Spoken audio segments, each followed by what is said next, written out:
খুলনায় বাস্তুহারা কলোনিতে উচ্ছেদ অভিযানের সময় ক্ষুব্ধ স্থানীয়দের সাথে পুলিশের তুমুল সংঘর্ষ হয়েছে। এতে আহত হয়েছে অর্ধশত। সকালে জাতীয় গৃহায়ণ কর্তৃপক্ষ খুলনার মুজগুন্নির বাস্তুহারা কলোনিতে প্লট মালিকদের জায়গা বুঝিয়ে দিতে একটি উচ্ছেদ অভিযানে যায়। তবে স্থানীয়দের বাধার মুখে পড়ে সেই অভিযান। পরে পরিস্থিতি নিয়ন্ত্রণে লাঠিচার্জ করে পুলিশ। এ সময় স্থানীয়রা ইট পাটকেল ছুটতে থাকে। এমনকি উচ্ছেদ অভিযানের বুলডোজারও ভেঙে ফেলেন বিক্ষুব্ধরা। ছত্রভঙ্গ করতে টিয়ারশেল নিক্ষেপ করে পুলিশ। এ সময় আহত হয় অন্তত 50 জন। আপাতত স্থগিত করা হয়েছে উচ্ছেদ অভিযান।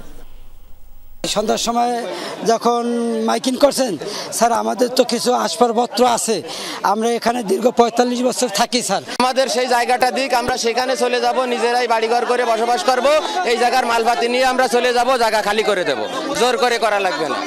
আমাদের অর্ধশত লোক আহত, 15 জন মহিলা, 250 মিনিট ভর্তি। আমরা যখন উচ্ছেদের উদ্দেশ্যে রওনা করি, ভিতরে যাওয়ার চেষ্টা করি, এর প্রেক্ষিতে তারা ইটপাটকেল ছুটতে থাকে এবং আমাদের অনেকেই আহত হয়। আমরা পরবর্তীতে ব্যাক আসি।